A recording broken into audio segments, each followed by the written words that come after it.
ओम शांति। आज 9/11/2020 की मुरली में बाबा ने कहा, मीठे बच्चे, तुम्हारा ये टाइम बहुत बहुत वैल्यूबल है, इसलिए इसे व्यर्थ मत गवाओ। पात्र को देखकर ज्ञान दान करो। प्रश्न है आज का, गुणों की धारणा भी होती जाए और चलन भी सुधरती रहे, उसकी सहज विधि क्या है? उत्तर है, जो बाबा ने समझाया है वह दूसरों को समझाओ। ज्ञान धन का दान करो तो गुणों की धारणा सहज होती जाएगी, चलन भी सुधरती रहेगी। जिनकी बुद्धि में ये नॉलेज नहीं रहती है, ज्ञान धन का दान नहीं करते, वह है मनुष्य, वह मुफ्त अपने को घाटा डालते हैं। आज का गीत है, बचपन के दिन भुला न देना। अब सुनते हैं मुरली विस्तार से। ओम शांति। मीठे मीठे बच्चों ने गीत सुना, अर्थ तो अच्छी रीति समझा। हम आत्मा हैं और बेहद बाप के बच्चे हैं, ये भुला न दो। अभी अभी बाप की याद में हर्षित होते हैं, अभी अभी फिर याद भूल जाने से गम में पड़ जाते हैं। अभी अभी जीते हो, अभी अभी मर पड़ते हो, अर्थात अभी अभी बेहद के बाप के बनते हो, अभी अभी फिर जिस्मानी परिवार तरफ चले जाते हो। तो बाप कहते हैं, आज हंसे कल रो न देना। यह हुआ गीत का अर्थ। तुम बच्चे जानते हो, बहुत करके मनुष्य शांति के लिए ही धक्का खाते हैं, तीर्थ यात्रा पर जाते हैं। ऐसे नहीं कि धक्का खाने से कोई शांति मिलती है। यह एक ही संगम युग है, जब बाप आकर समझाते हैं। पहले पहले तो अपने को पहचानो। आत्मा है ही शांत स्वरूप, रहने का स्थान भी शांति धाम है। यहाँ आती है तो कर्म जरूर करना पड़ता है। जब अपने शांति धाम में है तो शांत है। सत्युग में भी शांति रहती है, सुख भी है, शांति भी है। शांति धाम को सुखधाम नहीं कहेंगे। जहाँ सुख है उसे सुखधाम, जहाँ दुख है उसे दुखधाम कहेंगे। यह सब बातें तुम समझ रहे हो। यह सब समझाने के लिए कोई को सम्मुख ही समझाया जाता है। प्रदर्शनी में जब अंदर घुसते हैं तो पहले पहले बाप का ही परिचय देना चाहिए। समझाया जाता है, आत्माओं का बाप एक ही है, वही गीता का भगवान है, बाकी ये सब आत्माएं हैं। आत्मा शरीर छोड़ती है और लेती है, शरीर के नाम ही बदलते हैं, आत्मा का नाम नहीं बदलता। तो तुम बच्चे समझा सकते हो, बेहद के बाप से ही सुख का वर्षा मिलता है। बाप सुख की सृष्टि स्थापन करते हैं, बाप दुख की सृष्टि रचे, ऐसा तो होता नहीं। भारत में लक्ष्मी नारायण का राज्य था ना, चित्र भी है, बोलो यह सुख का वर्षा मिलता है। चित्र भी है, बोलो यह सुख का वर्षा मिलता है। अगर कहे यह तो तुम्हारी कल्पना है तो एकदम छोड़ देना चाहिए। कल्पना समझने वाला कुछ भी समझेगा नहीं। तुम्हारा टाइम तो बहुत वैल्यूबल है। इस सारी दुनिया में तुम्हारे जितना वैल्यूबल टाइम कोई का है नहीं। बड़े बड़े मनुष्यों का टाइम वैल्यूबल होता है। बाप का टाइम कितना वैल्यूबल है। बाप समझाकर क्या से क्या बना देते हैं। तो बाप तुम बच्चों को ही कहते हैं कि तुम अपना वैल्यूबल टाइम मत गवाओ। नॉलेज पात्र को ही देनी है, पात्र को समझाना चाहिए। सब बच्चे तो समझ नहीं सकते, इतनी बुद्धि नहीं जो समझें। पहले पहले बाप का परिचय देना है। जब तक यह नहीं समझते कि हम आत्माओं का बाप शिव है, तो आगे कुछ भी नहीं समझ सकेंगे। बहुत प्यार नम्रता से समझाकर रवाना कर देना चाहिए, क्योंकि आसुरी संप्रदाय झगड़ा करने में देरी नहीं करेंगे। गवर्नमेंट स्टूडेंट की कितनी महिमा करती है, उनों के लिए कितने प्रबंध रखती है। कॉलेज के स्टूडेंट ही पहले पहले पत्थर मारना शुरू करते हैं। जोश होता है ना, बुढ़े या माताएं तो पत्थर इतना जोर से लगा न सके। अक्सर करके स्टूडेंट्स का ही शोर होता है, उन्हों को ही लड़ाई के लिए तैयार करते हैं। अब बाप आत्माओं को समझाते हैं, तुम उल्टे बन गए हो, अपने को आत्मा के बदले शरीर समझ लेते हो। अब बाप तुमको सीधा कर रहे हैं। कितना रात दिन का फर्क हो जाता है। सीधा होने से तुम विश्व के मालिक बन जाते हो। अभी तुम समझते हो हम आधा कल्प उल्टे थे, अब बाप आधा कल्प के लिए सुलटा बनाते हैं।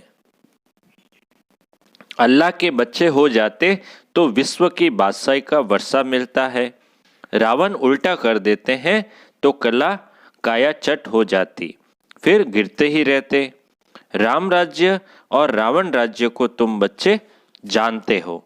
तुमको बाप की याद में रहना है। बाबा हर मुरली में कहते हैं मुझे याद करो। याद की यात्रा बहुत जरूरी है। बल शरीर निर्वाह अर्थ कर्म भी करना है, फिर भी समय तो बहुत मिलता है। कोई जिज्ञासु आदि नहीं है, काम नहीं है तो बाप की याद में बैठ जाना चाहिए। वह तो है अल्पकाल के लिए कमाई और तुम्हारी यह है सदा काल के लिए कमाई। इसमें अटेंशन जास्ती देना पड़ता है। माया घड़ी घड़ी और तरफ ख्यालात को ले जाती है। यह तो होगा ही, माया बुलाती रहेगी। इस पर एक नाटक भी दिखाते हैं। प्रभु ऐसे कहते, माया ऐसे कहती। एक नाटक है जिसमें प्रभु और माया दोनों में बताते हैं। बाप बच्चों को समझाते हैं मामेकम याद करो, इसमें ही विघ्न पड़ते हैं और कोई बात में इतने विघ्न नहीं पड़ते। पवित्रता पर कितनी मार खाते हैं। भागवत आदि में इस समय का ही गायन है। पूतनाएं सुपनखाएं भी है। ये सब इस समय की बातें हैं, जबकि बाप आकर पवित्र बनाते हैं। उत्सव आदि भी जो मनाते हैं, जो पास्ट हो गया है उनका फिर त्योहार मनाते आते, पास्ट की महिमा करते आते हैं। राम राज्य की महिमा गाते हैं क्योंकि पास्ट हो गया है। जैसे क्राइस्ट आदि आए, धर्म स्थापन करके गए, तिथि तारीख भी लिख देते हैं, फिर उनका बर्थडे मनाते आते हैं। भक्ति मार्ग में भी यह धंधा आधा कल्प चलता है। सतयुग में यह होता नहीं। यह दुनिया ही खत्म हो जानी है। यह बातें तुम्हारे में भी बहुत थोड़े हैं जो समझते हैं। बाप ने समझाया है सब आत्माओं को अंत में वापस जाना है। सब आत्माएं शरीर छोड़ चली जाएगी। तुम बच्चों की बुद्धि में है, बाकी थोड़े दिन है, अब फिर से यह सब विनाश हो जाना है। सतयुग में सिर्फ हम ही आएंगे, सभी आत्माएं तो नहीं आएगी। जो कल्प पहले आए थे वही नंबरवार आएंगे, वही अच्छी रीति पढ़कर और पढ़ा भी रहे हैं। जो अच्छा पढ़ते हैं वही फिर नंबरवार ट्रांसफ़र होते हैं। तुम भी ट्रांसफ़र होते हो।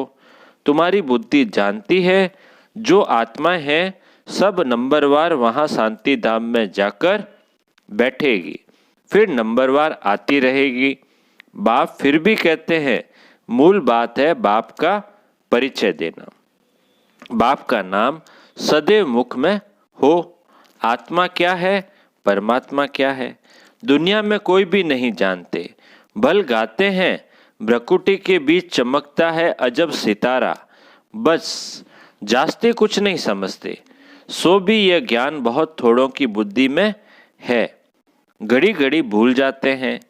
पहले पहले समझाना है बाप ही पतित पावन है, वर्षा भी देते हैं, सहनसा बनाते हैं। तुम्हारे पास गीत भी है, आखिर वह दिन आया आज, जिसका रास्ता भक्ति मार्ग में बहुत तकते थे। द्वापर से भक्ति शुरू होती है, फिर अंत में बाप आकर रास्ता बताते हैं। कयामत का समय भी इसको कहा जाता है। आसुरी बंधन का सब हिसाब किताब चुकतू कर फिर वापस चले जाते हैं। 84 जन्मों के पाठ को तुम जानते हो, यह पाठ बचता ही रहता है। शिव जयंती मनाते हैं तो जरूर शिव आया होगा, जरूर कुछ किया होगा, वही नई दुनिया बनाते हैं। यह लक्ष्मी नारायण मालिक थे, अब नहीं है। फिर बाप राजयोग सिखलाते हैं। यह राजयोग सिखाया था, तुम्हारे सिवाय और कोई के मुख में आ नहीं सकेगा। तुम ही समझा सकते हो। शिव बाबा हमको राजयोग सिखला रहे हैं। शिवोहम का जो उच्चारण करते हैं वह भी रॉन्ग है। तुमको अब बाप ने समझाया है। तुम भी चक्र लगाए ब्राह्मण कुल से देवता कुल में आते हो। सो हम सो का अर्थ भी तुम समझा सकते हो। अभी हम ब्राह्मण हैं। यह 84 का चक्र है। यह कोई मंत्र जपने का नहीं है। बुद्धि में अर्थ रहना चाहिए। वह भी सेकंड की बात है। जैसे बीज और झाड़ सेकंड में सारा ध्यान में आ जाता है, वैसे हम सो का राज भी सेकंड में आ जाता है। हम ऐसे चक्र लगाते हैं जिसको स्वदर्शन चक्र भी कहा जाता है। बाबा कहते हैं हम ऐसे चक्र लगाते हैं जिसको स्वदर्शन चक्र भी कहा जाता है। तुम किसको कहो हम स्वदर्शन चक्रधारी है तो कोई मानेंगे नहीं। कहेंगे ये तो सब अपने ऊपर टाइटल रखते हैं। फिर तुम समझाएंगे कि हम 84 जन्म कैसे लेते हैं। यह चक्र फिरता है। आत्मा को अपने 84 जन्मों का दर्शन होता है। इसको ही स्वदर्शन चक्रधारी कहा जाता है। पहले तो सुनकर चमक जाते हैं। यह फिर क्या गपोड़ा लगाते हैं। जब तुम बाप का परिचय देंगे तो उनको गपोड़ा नहीं लगेगा। बाप को याद करते हैं, गाते भी हैं, बाबा आप आएंगे तो हम वारी जाएंगे, आपको ही याद करेंगे। बाप कहते हैं तुम कहते थे ना, अभी फिर तुमको याद दिलाता हूं। नष्टो मोहा हो जाओ। इस देश से भी नष्टो मोहा हो जाओ।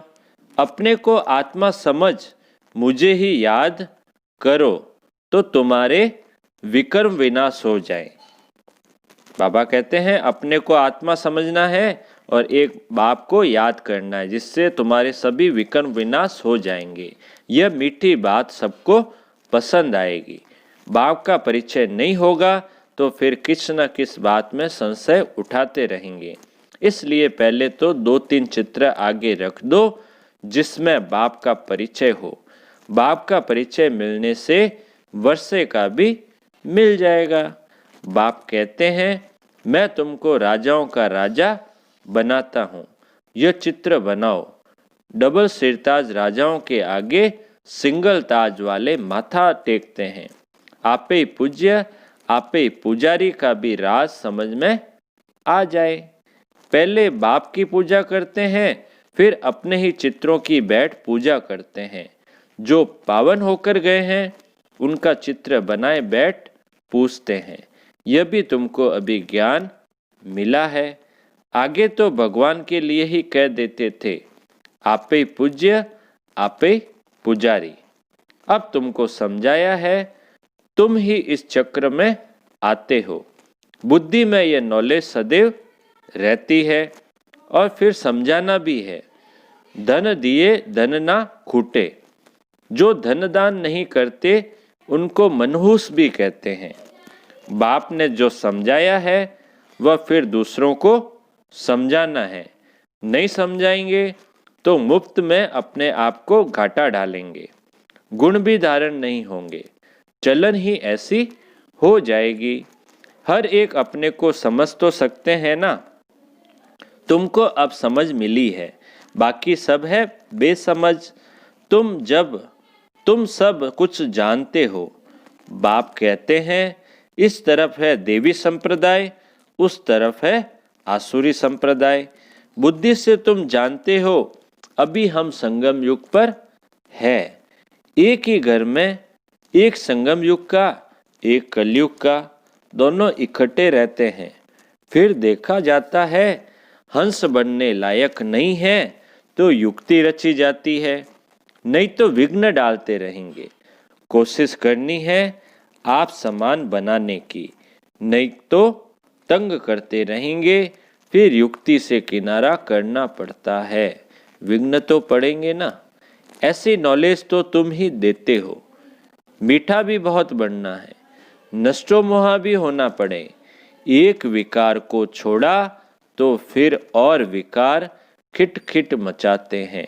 समझा जाता है जो कुछ होता है कल्प पहले मुहाफिक। ऐसे समझ शांत रहना पड़ता है। भावी समझी जाती है। अच्छे अच्छे समझाने वाले बच्चे भी गिर पड़ते हैं, बड़ी जोर से चमाट खा लेते हैं। फिर कहा जाता है कल्प पहले भी चमाट खाई होगी। हर एक अपने अंदर में समझ सकते हैं।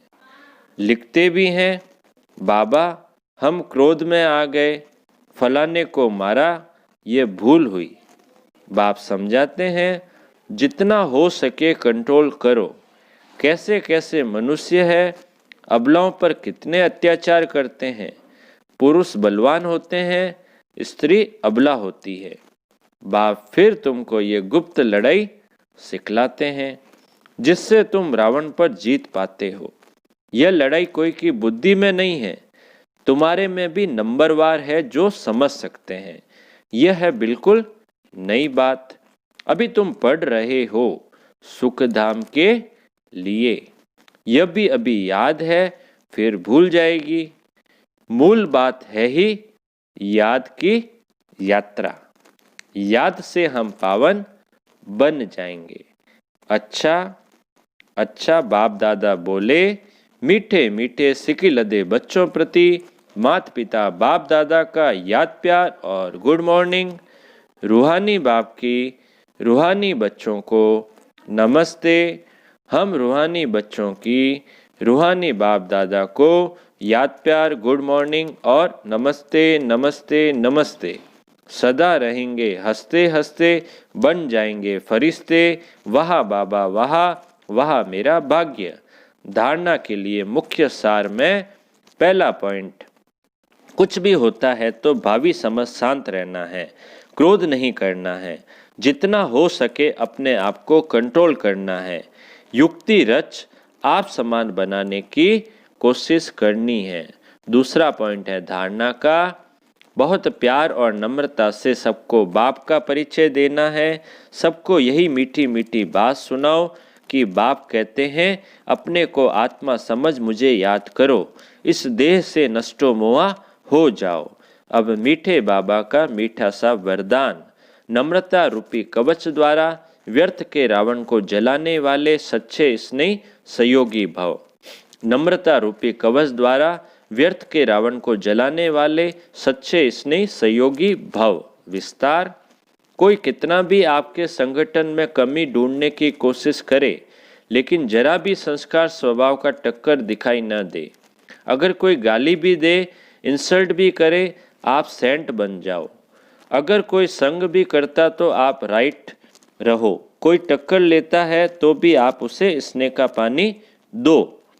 यह क्यों, ऐसा क्यों, यह संकल्प करके आग पर तेल नहीं डालो। नम्रता का कवच पहनकर रहो। जहाँ नम्रता होगी वहाँ स्नेह और सहयोग भी अवश्य होगा। आज का स्लोगन है, मेरेपन की अनेक हद की भावनाएं एक मेरे बाबा में समा दो। मेरेपन की अनेक हद की भावनाएं एक मेरे बाबा में समा दो। अच्छा, ओम शांति।